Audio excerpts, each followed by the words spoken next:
Alors, bonjour à tous, bienvenue à un mock draft par équipe de Sport Lucide. On a fait l'exercice avant les free agents pour quelques équipes.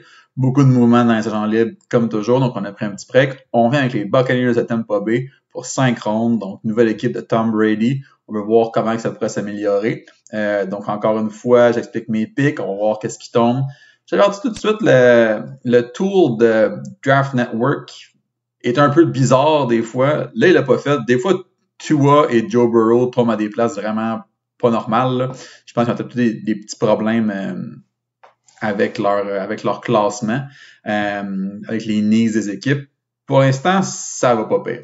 Donc, pour les Buccaneers, premier choix en première ronde, il y a beaucoup de tackles qui sont partis malheureusement.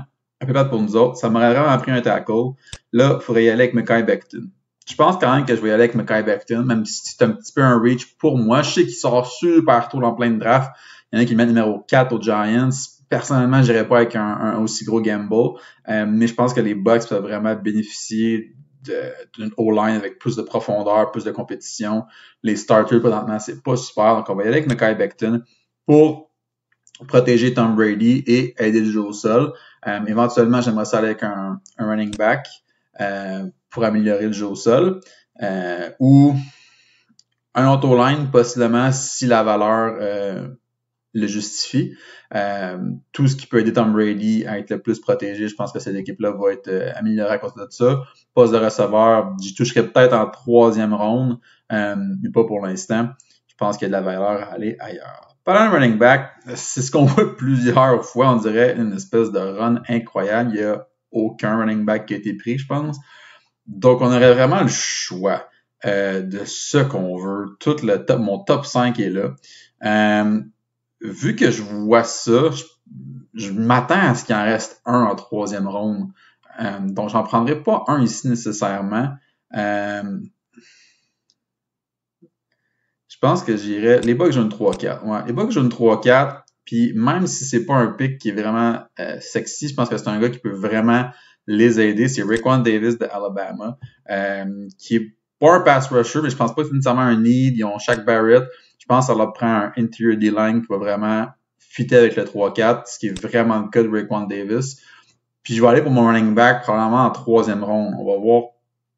Peut-être ça se peut me faire savoir, ça se peut qu'il en parte beaucoup. Au besoin, on traderait up si le besoin est là. Là, en 3e ronde, ça coûte pas mal moins cher. Mettons qu'on veut un Zach Moss ou Clyde Edwards-Helaire qui sont encore là, ils sont perdus. Si Clyde Edwards-Helaire peut être là encore, je serais bien content. Sinon, peut-être dans ce temps-là, je traderais up. Malheureusement, il part. Donc, les 5 running backs sont partis avant qu'on fasse notre pick. C'est un exercice qui est intéressant. J'ai un peu gamblé là-dessus. Donc, on va voir. Il en reste-tu un intéressant qui est plus bas? Ouais, ça l'a vraiment droppé. Ben, j'ai mis Cam Akers 99. Je pense que quand on prend Cam Akers, je pense que je dois monter Cam Akers dans mon ranking. Je pense que 99 pour lui, présentement, c'est trop bas. Je pense qu'il va sortir plus tôt que 99. Sinon, donc on pourrait attendre pour le prendre, mais je pense que réalistiquement, je devrais le monter. Donc, on va y aller avec Cam Akers, là, même si c'est 99. On voit ça comme un reach ici, mais je pense que dans le vrai draft, je vais aller faire l'ajustement prochainement pour le monter un peu plus. Donc, on a quand même un running back que j'aime beaucoup, qui est Cam Akers de Florida State. Il est un gars qui n'était pas aidé beaucoup par sa ligne offensive, par la qualité de l'équipe à Florida State, qui est très, très médiocre depuis quelques années. Donc, si les Bucks peuvent avoir Cam Akers en 3e ronde, je pense quand même que c'est une valeur.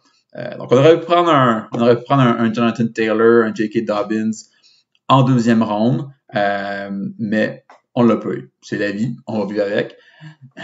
Pour notre 4e pick, 4e ronde, c'est-à-dire. J'aurais peut-être voulu Lynn Bowden, un receveur de Kentucky qui peut un peu un gadget, là, un peu, pas de Taysom Hill, là, mais un peu dans ce style-là. Sinon, Edge Rusher, c'est sûr qu'on pourrait en ajouter un pour de la profondeur. Alton Robinson de Syracuse, un gars quand même assez productif. Sinon, je pense que je vais prendre Devin Duvernay. Et la raison pour ça, c'est que présentement, les Bucks sont pas un receveur slot typique. Oui, Chris Godwin peut jouer dans le slot, mais je pense plus que c'est un gars d'extérieur. Tom Brady a été très productif avec des gars comme Julian Edelman, Wes Welker. Il aime ça, un receveur dans le slot qui peut se démarquer rapidement. Devin Duvernay, c'est ce genre de gars-là. Donc, je pense que ça compléterait bien l'offensive. Parce que si on va juste vite, au depth chart, on a Chris Godwin, Mike Evans comme receveur. Après ça, on a un peu des gars un petit peu ordinaires. Là. Justin Watson, Spencer Schnell. J'ai même pas vu Spencer Schnell jouer maintenant tant que ça. Donc, je pense qu'un gars comme Devin Duvernay pourrait vraiment nous aider. Ensuite, on avait 2 choix de 4e ronde. Pour aller avec un O-line à l'intérieur, juste pour ajouter un peu de profondeur. Je pense que Logan Stanberg de Kentucky est un gars qui peut aider. Juste ajouter du depth, ajouter de la compétition dans une O-line qui est vraiment plutôt ordinaire. On va être très honnête. Donc, ajouter de la profondeur, je pense que c'est excellent. Pour notre dernier choix, si on a un autre, on verra. Je pense que je dirais pas de tight end, même si Jordan Howard a été une déception monumentale précédemment. Anyway, Albert O est parti, il n'y a pas tant de valeur là. Je pense que je vais aller avec Michael Divinity. Je ne sais pas si Anthony Gordon est encore là. Il n'y a plus Anthony Gordon. Donc, on va retourner ici. Je pense que je vais avec Michael Divinity, edge de LSU, qui est un bon joueur overall, qui était pas blessé, mais il a pu être avec l'équipe pour le restant de l'année, à partir à peu près de la 6e game, pour raison personnelle, mais je pense pas que c'est un red flag nécessairement. Donc un gars pour ajouter un petit peu plus de profondeur, une rotation de edge rusher dans une 3-4, je pense que ça pourrait aider. Donc, petit recap de notre draft pour les Buccaneers. On prend Mekhi Becton dans la première ronde pour aider la O-line, Raekwon Davis en 2e pour améliorer l'intérieur de la D-line, arrêter le jeu au sol, Cam Akers, porteur de ballon pour donner des options à Tom Brady, avec Devin Duvernay, un receveur dans le slot, et 2 joueurs de ligne, Logan Stanberg de Kentucky et Michael Divinity de LSU sur le edge. Donc, pour les Buccaneers, beaucoup d'espoir avec Tom Brady. On leur souhaite une bonne saison et on revient bientôt avec un mock draft pour une prochaine équipe. Merci, à la prochaine.